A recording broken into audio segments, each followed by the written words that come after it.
Hello दोस्तों, welcome back to my channel. मैं आपकी अपनी तीसरा गियल। तो मैं आपको आज ले चलने वाली हूँ डॉक्टर बाबा साहेब आम्बेडकर के मेमोरियल पार्क में। ये कुछ तस्वीरें हैं जो मैंने ले ली थी, तो सोचा मैं आपको दिखाती हूँ। तो अब हम चलते स्टार्टिंग से। ये है मेमोरियल पार्क का बाहर का हिस्सा, जब हम अंदर की तरफ जाते हैं। और जब आप अंदर जाते हैं तो हमने देखा कि वहाँ बाबा साहब की एक एक हिस्ट्री वहाँ पर रखी हुई थी। बहुत ही अच्छी प्रतिमा थी वहाँ पर।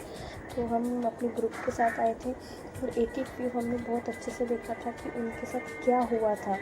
उन्होंने बहुत अच्छे से तस्वीर के द्वारा दिखाया था और ये बहुत ही प्यारा लगा मुझे, क्योंकि ये पीपल के पेड़ के नीचे डॉक्टर बाबा साहब आम्बेडकर बहुत ही निराश और हताश होकर बैठे हैं।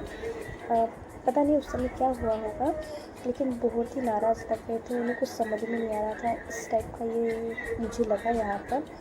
तो ये मुझे बहुत अच्छा लगा क्योंकि बहुत ही प्यारा स्टैचू लगा। ऐसा लग रहा था कि रियल में बाबा साहब बैठे हैं। उसके बाद हम जैसे आगे जाते तो यहाँ पे जो गाइड करने वाले थे उन्होंने इतने अच्छे से हमें गाइड किया कि पूछिए ही मत। और जब हम जैसे आगे जाते हैं तो हमें दिखाई देता है कि नेहरू जी और बाकी उनके जो 5 सदस्य हैं तो वो संविधान पर अपनी साइन करते हैं। फिर हम आगे आते तो एक बुक थी जो हम वीडियो के थ्रू हमें दिखा रही थी कि ओरिजिनल संविधान किस प्रकार का होता है।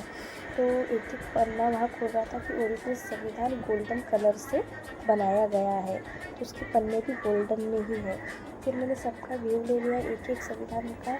और उसके बाद फिर हम जैसे आगे बढ़ते हैं तो आपको पता चलेगा कि जैसे बाबा साहब ने जहाँ दीक्षा लिए थे उसका पूरा व्यू बनाया गया था कि कितने लोग हैं। तो वाकई में जिसने भी ये बनाया है, जिसने भी ड्रॉ किया है, सच में बहुत ही सुंदर है। और एक एक नोट वहाँ पर लिखा था कि क्या हुआ था, कब हुआ था, कैसे हुआ था और क्या क्या उन्हें प्रॉब्लम फेस करनी पड़ी थी। और ये दीक्षा भूमि की फ़ोटो है। तो वाकई में बहुत ही अच्छे से इन्होंने बनाया था। और ये बाबा साहब जहाँ वो रहते थे उन्होंने यहाँ पर अपनी आखिरी बुक लिखी थी, बुद्धा एंड धम्मा। और ये उनका डॉग था जो उन्होंने व्यू दिखाया था। और ये बुद्धा के हैंड है जो बाहर दिखाए गए थे।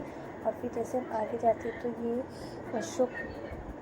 अशोक स्तंभ है। तो बहुत ही प्यारा लगा। तो अगर आपको ये वीडियो अच्छा लगे तो मेरे चैनल को लाइक, सब्सक्राइब और शेयर कर देना। बाय।